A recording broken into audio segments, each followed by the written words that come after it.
Makadi muri yeZimbabwe ndinoita Prophet T Madungwe. Nhasi regai mbotaura zvakataurwa when God visited Prophet Madungwe.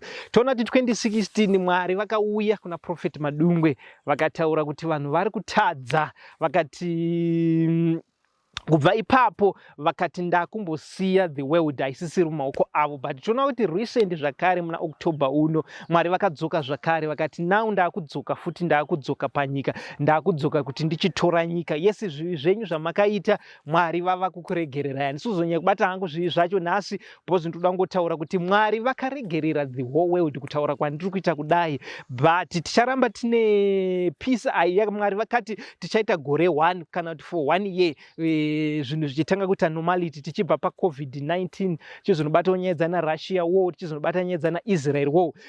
Chunhu 1 chekuti peace haifaniri kuvepo. Sezvakaita first world war nesecond world war panotofiwa, panoita zvinhu zvakawanda kana hasha dzaMwari dzamuka. So ndakaudza vanhu 2016 ndikati Mwari havasi kufara nenzira dzatiri kufamba nadzo dzinopesana naMwari. Zvadaro vanhu vakati Madungwe anopenga, vanhu vakadi. Then 2019 Mwari ndokubva vaunza maplagues avakaunza zvirwere zvisingarapiki, honde dzamakanzwa kuti hondo muchange muchinzwa marumors of war, ndokubva zvatanga kuitika. Saka kubva 2019 kusvika patasvika world haina chinhu chinonzi peace because nenyaya iyoyo yekuti Mwari vanga vakatsamwa kubva 2016 kusvika patasvika. Saka prophet vakataura 2016 pakashanya Mwari, then mapaita 3 years ndobva maplagues ndokubva achitanga kumanifesta, ndokubva manifesta kusvika patasvika. Saka Mwari recently vakauya kuna prophet vakataura kuti zvinhu zvichatanga kudzoka kana kuti panzvimbo gradually within 1 year kubva iko zvino October kusvika next year. Saka hondo idzi dzaswai muri kuona dzikuramba dzichitika, tabva yemuRussia iko zvino neUkraine takuti zvakuita nani, takupinda futi yeIsrael. Inyaya idzodzo dziri kukonzeresa, but Jesu haasati aakudzoka. Regai nditaure, Jesu haasi kuuya panguva yedu. Generation yatinayo haikwanisi kuona Jesu nekuti inini Prophet Madungwe ndiri pacleaning period, handikwanisi kuona Jesu, saka tese tichafa. Saka mawoza amuri kunzwa hazvisi kureva kuti Jesu akuuya. Yesi vanhu pakati paIsrael vanhu vakatya vakati zvakati aiwa Mwari vakandiudza izvozvo vakati Jesu haasi kuuya apa, inongoriwo hondo dzamakanzwa kuna Matthew chapter 24 kuti muchanzwa hondo kupandukirana kwemarudzi. Kungoti iko zvino Jesu pakati muchanzwa marumors of war, aitoziva kuti kuchazoita vana WhatsApp, kuchazoita matechnology, that's why akati muchanzwa marumors. Dai kuti first world war mozati vanhu venguva yacho vamwe vakatofa vasingazoti kwakatoita first world war.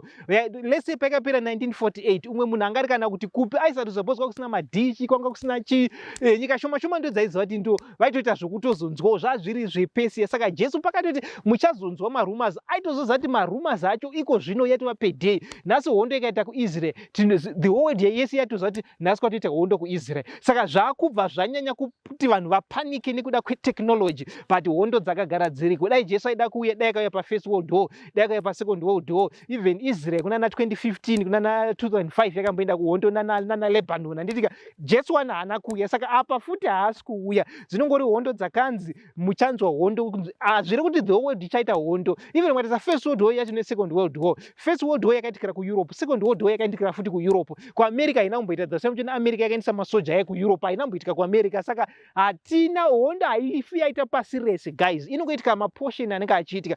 But regai ndikutsanangurire iko zvino kwatinenge tichinyanya kufokasa hondo kwadziri kuitika kumakore apfuura yaitikira muEurope stereki, iko zvino yakuitikira kuMiddle East, tichizonobatani kunana China Sea, kuri kunetsana vana China nana Japan, ndokunenge kuchiitikira hondo dziko zvino dziri kuitika, nedzimwewo masmall one anozongonzikwa mukabata chinobata maArabic kusvika kunana Sudan chichi. Saka tingonyanya kubata kune Israel zvichistretcha kuri closer to Israel, ndokuri kuitika iko zvino. Saka uko kunana 1940 nana 1918 yainyanya kuitikira kuEurope kwete kwese. Saka hondo haifi yaitika kwese bozi pakanzi muchanzwa marumors of war. Saka marumors of war kurati haiti pasi rese, chero kanzi world war kungorati vanhu mobva kwamurinda muchienda kwairi kuitikira. Saka Jesu haasi kuuya nekuti Israeri yaenda pahondo, but Mwari vakangoti I shall be with Israel. Isu tichiri kunamata neIsrael, Evil Army irimo munyaya yeIsraeri kuti Mwari vabatsirewo Israeri, Mwari vachiitira zvakanaka. Saka ndo zvatakataura naMwari. Saka gradually zvinhu zvichatanga kuita zvakanaka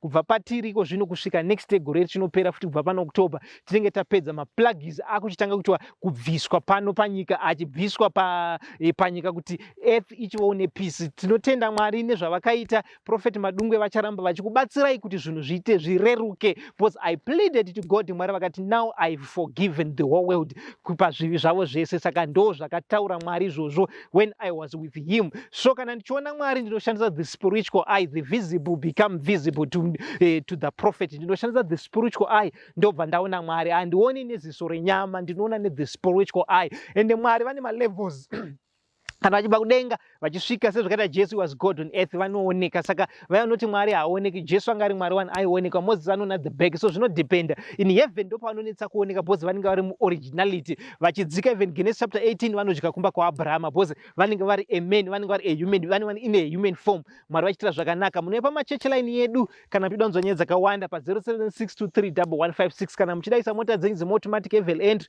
munouya pachechi line ipapo dzinoshandira Mwari automatic evel entry obva waenda kudenga wapiwa direct kuti wakuenda kudenga paunozofa. Saka unouya ipo pachechi line. Then maplatforms angu tinoposta ipapo mamessages edu magospel always. Tine kudzidzisana ipapo paTikTok munoenda Madungwe TV, Instagram Madungwe TV, Twitter Madungwe TV, YouTube Madungwe TV. Then paFacebook munoenda Prophet Madungwe church page. Mwari vachitira zvakanaka. Saka recent God was with the Prophet Madungwe. Mwari vachiregerera the whole world. Saka nyika dzese tichitaura kudai maregererwa zvivi zvenyu zvese. Uyai kwandiri Isaiah chapter 1 verse 18. Ndichachenesa zvivi zvenyu. Saka Mwari vakauya kuzochenesa. That was the main purpose ya God's visit ya October yegore rino. Kuti Mwari vakauya kuzoti ndaakuchenesa the whole world. God and Prophet Madungwe reasoned together. Nditika uyai kwandiri ticha reason, I shall reason with you. Zvivi zvenyu zvichenesa semazai chando. Saka zvivi zvenyika dzese zvakacheneswa. Saka we thank God for forgiving us.